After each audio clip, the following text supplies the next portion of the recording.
We're having a debate. Debate is over the proposition, what the world needs now is nuclear energy. True or false? And before we have the debate, I'd like to actually take a show of hands. On balance right now, are you for or against this? So those who are yes, raise your hand. For. Okay, hands down. Those who are against, raise your hands. Okay, I'm reading that at about 75-25 in favor at the start, which means, we're going to take a vote at the end and see how that shifts, if at all.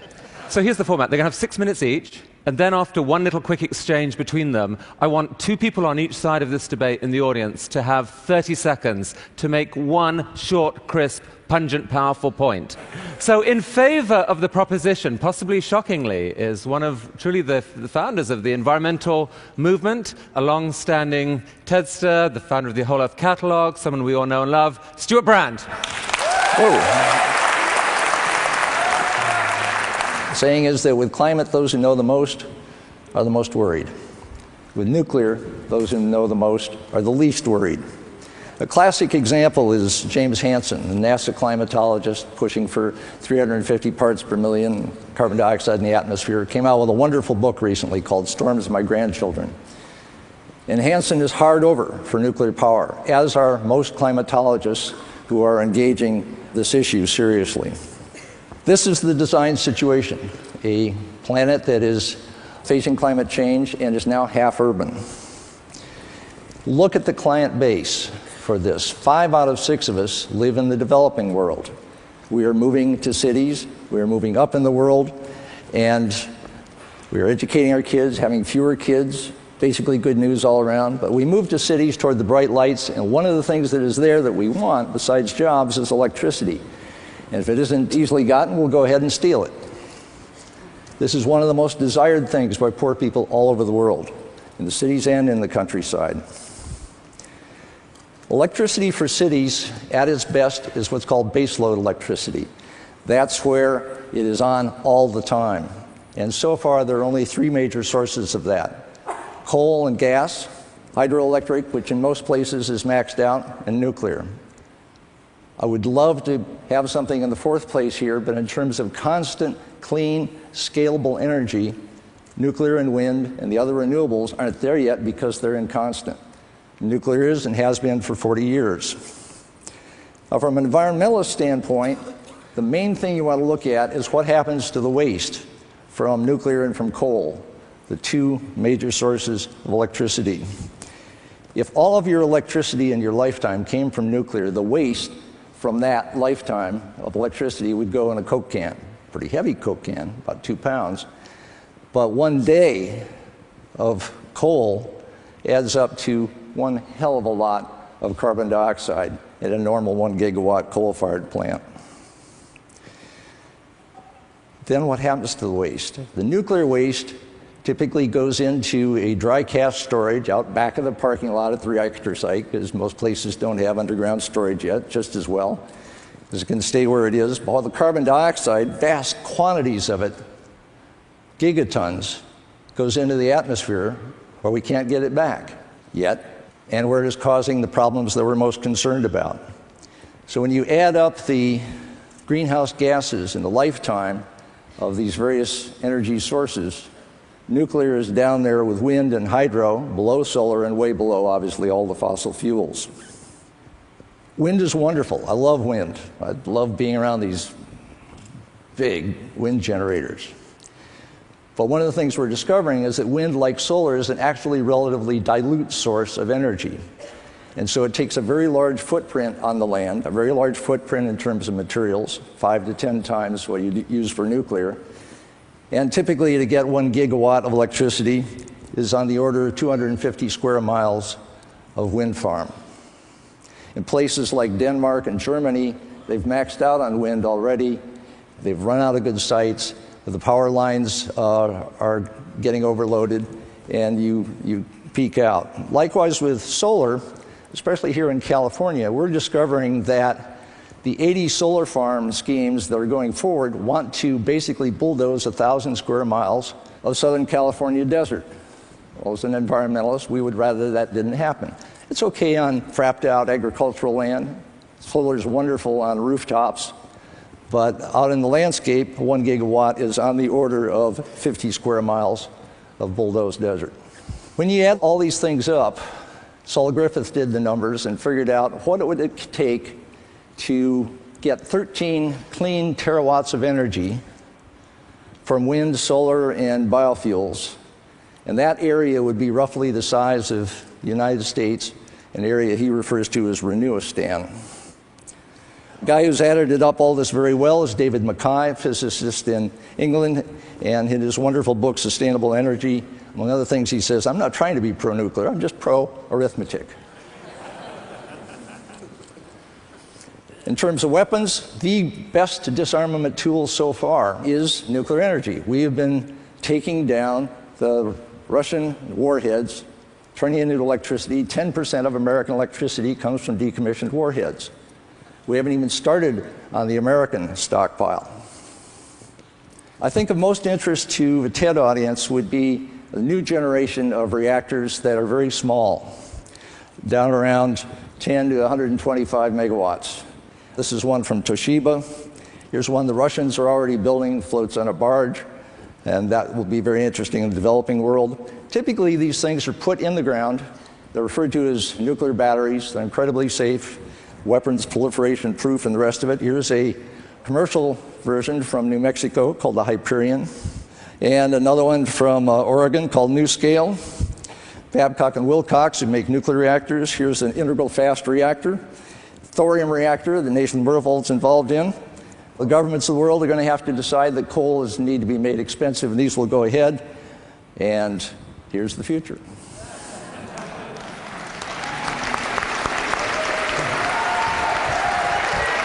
Okay.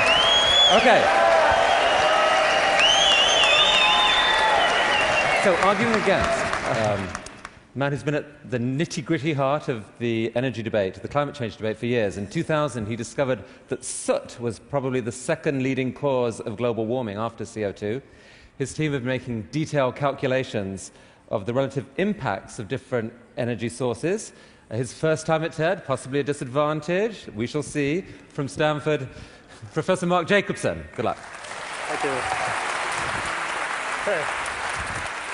So my premise here is that nuclear energy puts out more carbon dioxide, puts out more air pollutants, enhances mortality more, and takes longer to put up than real renewable energy systems, namely wind, solar, geothermal power, hydro, tidal, wave power. And it also enhances nuclear weapons proliferation. So let's start by just looking at the CO2 emissions from the life cycle. CO2e emissions are equivalent emissions of all the greenhouse gases and particles that cause warming and converted to CO2. And if you look, wind and concentrated solar have the lowest CO2 emissions. If you look at the graph, nuclear, there are two bars here. One is a low estimate and one is a high estimate. The low estimate is the nuclear energy industry estimate of nuclear. The high is the average of 103 scientific peer-reviewed studies. And this is just the CO2 from the life cycle. If we look at the delays, it takes between 10 and 19 years to put up a nuclear power plant from planning to operation. This includes about 3.5 to 6 years for a site permit, and another 2.5 to 4 years for a construction permit and issue, and then 4 to 9 years for actual construction.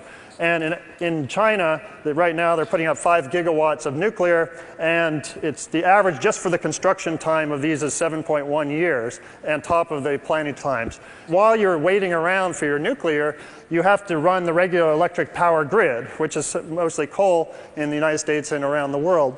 And the chart here shows the difference between the emissions from the regular grid, resulting if you use nuclear or anything else, versus wind, CSP, or photovoltaics. Wind takes about 2 to 5 years on average, same as concentrated solar and photovoltaic. So the difference is the opportunity cost of using nuclear versus wind or something else. So if you add these two together alone, you can see a separation that nuclear puts out at least 9 to 17 times more CO2 equivalent emissions than wind energy. And this doesn't even account for the footprint on the ground. if you look at the air pollution health effects, this is the number of deaths per year in 2020 just from vehicle exhaust. Let's say we converted all the vehicles in the United States to battery electric vehicles, hydrogen fuel cell vehicles, or flex fuel vehicles run on E85. Well, right now in the United States, 50 to 100,000 people die per year from air pollution, and vehicles are about 25,000 of those. In 2020, the number will go down to 15,000 due to improvements. And so on the right, you see gasoline emissions, the death rates in 2020. If you go to corn or cellulosic ethanol, you'd actually increase the death rate slightly. If you go to nuclear, you do get a big reduction, but it's not as much as with wind or concentrated solar. Now, if you consider the fact that nuclear weapons proliferation is associated with nuclear energy proliferation, and because we know, for example, India and Pakistan developed nuclear weapons secretly by enriching uranium in nuclear energy facilities. North Korea did that to some extent. Iran is doing that right now, and Venezuela would be doing it if they started with their nuclear energy facilities. If you consider just in the next 30 years, if you did a large-scale expansion of nuclear energy across the world, and as a result, there was just one nuclear bomb created that was used to destroy a city, such as Mumbai or some other big city, mega city, the additional death rates due to this averaged over 30 years and then scaled to the population of the US would be this. So do we need this? The next thing is, what about the footprint? Stewart mentioned the footprint. Actually, the footprint on the ground for wind is by far the smallest of any energy source in the world. Because the footprint, as you can see, is just the pole touching the ground. And you can power the entire US vehicle fleet with 73,000 to 145,000 5-megawatt wind turbines. That would take between 1 and 3 square kilometers of footprint on the ground entirely. The spacing is something else. That's the footprint that is always being confused. People confuse footprint with spacing. As you can see from these pictures, the spacing between can be used for multiple purposes, including agricultural land, rangeland, or open space. Over the ocean, it's not even land. Now, if we look at nuclear, with nuclear, what do we have? We have facilities around there. You also have a buffer zone that's 17 square kilometers, and you have these uranium mining that you have to deal with. Now, if we go to the area, a lot is worse than nuclear or wind. For example, cellulosic ethanol, to power the entire US vehicle fleet, this is how much land you would need. That's cellulosic, second generation biofuels from prairie grass. Here's corn ethanol. It's smaller. This is based on ranges from data. But if you look at nuclear, it would be the size of Rhode Island to power the US vehicle fleet. For wind, there's a larger area, but much smaller footprint. And of course, with wind, you could put it all over the East Coast, offshore, theoretically, or you can split it up. And now, if you go back to looking at geothermal, it's even smaller than both, and solar is slightly larger than the nuclear spacing, but it's still pretty small. And this is to power the entire US vehicle fleet. To power the entire world with 50% wind, you would need about 1% of world land. Matching, the reliability. Baseload is actually irrelevant. We want to match the hour-by-hour power supply. You can do that by combining renewables. This is from real data in California, looking at wind data and solar data, and it considers just using existing hydro to match the hour-by-hour power demand. Here are the world wind resources. There are 5 to 10 times more wind available worldwide than we need for all the world. So then here's the final ranking, and one last slide I just want to show. This is the choice. You can either have wind or nuclear. If you use wind, you guarantee ice will last. Nuclear, the time lag alone will allow the Arctic to melt and other places to melt more, and we can guarantee a clean blue sky or an uncertain future with nuclear power. Come, Stewart. Come. No. Stay here. All right. So while they're having their comebacks on each other, and yours is slightly shorter because you slightly overran, I need 2 people from either side. So if you're for this, if you're for nuclear power, put up 2 hands. If you're against, put up 1. And I want 2 of each for the mics. Now then, you guys have a minute comeback on him to pick up a point he said, challenge it, whatever. I think a point of difference we're having, Mark, has to do with weapons and energy.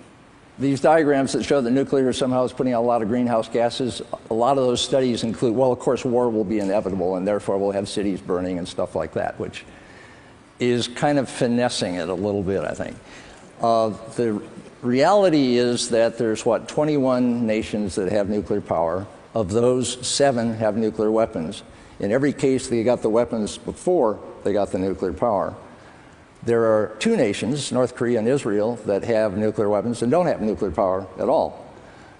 The places that we would most like to have really clean energy occur are China, India, Europe, North America, all of which have sorted out their situation in relation to nuclear weapons. So that leaves a couple of places like Iran, maybe Venezuela, that you would like to have very close surveillance of anything that goes on with fissile stuff. Pushing ahead with nuclear power will mean we really know where all of the fissile material is, and we can move toward 0 weapons left once we know all that. Mark, 30 seconds either on that or on anything Stewart said. Well, we know India and Pakistan had nuclear energy first, and then they developed nuclear weapons secretly in the factories. And the other thing is, we don't need nuclear energy. There's plenty of solar and wind. You can make it reliable, as I showed with that diagram. That's from real data, and this is an ongoing research. This is not rocket science. Solving the world's problems can be done if you really put your mind to it and use clean, renewable energy. There's absolutely no need for nuclear power. I need someone for. Thank you, Chris. I'm Rod Beckstrom, CEO of ICANN. I've been involved in global warming policy since 1994 when I joined the Board of Environmental Defense Fund that was one of the crafters of the Kyoto Protocol. And I want to support Stewart Brand's position. I've come around the last 10 years. I used to be against nuclear power. I'm now supporting Stewart's position softly from a risk management standpoint, agreeing that the risk of overheating the planet outweighs the risk of a nuclear incident, which certainly is possible and is a very real problem. However, I think there may be a win-win solution here where both parties can win this debate, okay? And that is, we face a situation where it's carbon caps on this planet or die. And in the United States Senate, we need bipartisan support. Only 1 or 2 votes are needed to move global warming through the Senate, and this room can help. So if we get that through, the market will solve these problems. Thanks, Chris. Thank you, Rod Beckstrom. Against? Hi, I'm David Fenton. I just want to say a couple quick things. The first is, be aware of the propaganda. The propaganda from the industry has been very, very strong, and we have not had the other side of the argument fully aired so that people can draw their own conclusions. Be very aware of the propaganda. Secondly, think about this. If we build all these nuclear power plants, all that waste is going to be on hundreds, if not thousands, of trucks and trains moving through this country every day. Tell me they're not going to have accidents. Tell me that those accidents aren't going to put material into the environment that is poisonous for hundreds of thousands of years. And then tell me that each and every one of those trucks and trains isn't a potential terrorist target. Thank you. 4. Anyone else for? Go. Hi, I'm Alex. I just wanted to say I'm, first of all, the renewable energy's biggest fan. I've got solar PV on my roof. I've got a hydro conversion at a water mill that I own, and I'm very much pro that kind of stuff. However, there's a basic arithmetic problem here. The capability of the sun shining, the wind blowing, and the rain falling simply isn't enough to add up. So if we want to keep the lights on, we actually need a solution which is going to keep generating all of the time. I campaigned against nuclear weapons in the 80s, and I continue to do so now. But we've got an opportunity to recycle them into something more useful that enables us to get energy all of the time. And ultimately, the arithmetic problem isn't going to go away. We're not going to get enough energy from renewables alone. We need a solution that generates all the time. If we want to keep the lights on, nuclear is that solution. Thank you. Anyone else against? The last person who's in favor made the premise that we don't have enough alternative renewable resources, and our against proponent up here made it very clear that we actually do. And so the fallacy that we need this resource and we can actually make it in a time frame that is meaningful is not possible. I will also add one other thing. Ray Kurzweil and all the other talks, we know that the stick is going up exponentially. So you can't look at state-of-the-art technologies and renewables and say that's all we have, because 5 years from now it will blow you away what we will actually have as alternatives to this horrible, disastrous nuclear power. Point well made. Thank you. So, So each of you has really just a couple sentences, 30 seconds each, to sum up your final pitch. I loved your it all balances out chart that you had there. It was a sunny day and a windy night. And just now in England, they had a cold spell. All of the wind in the entire country shut down for a week. None of those things were stirring. And they, as usual, had to buy nuclear power from France. 2 gigawatts comes through the tunnel. This keeps happening. The point on I used to worry about the 10,000-year factor. And the fact is we're going to use the nuclear waste we have for fuel in the 4th generation of reactors that are coming along. And especially the small reactors need to go forward. I heard from Nathan Myhrvold, and I think here's the action point. It'll take an act of Congress to make the Nuclear Regulatory Commission start moving quickly on these small reactors, which we need very much here and in the world.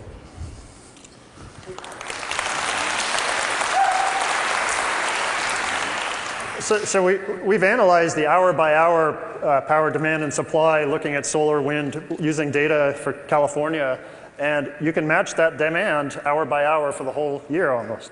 Now, with regard to the resources, we've developed the first wind map of the world from data alone at 80 meters. We know what the wind resources are. You can cover 15%. Only 15% of the entire US has wind at fast enough speeds to be cost competitive, and there's much more solar than there is wind. There's plenty of resource. You can make it reliable. Okay.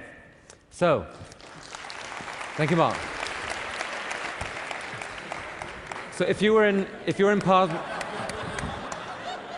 Palm Springs,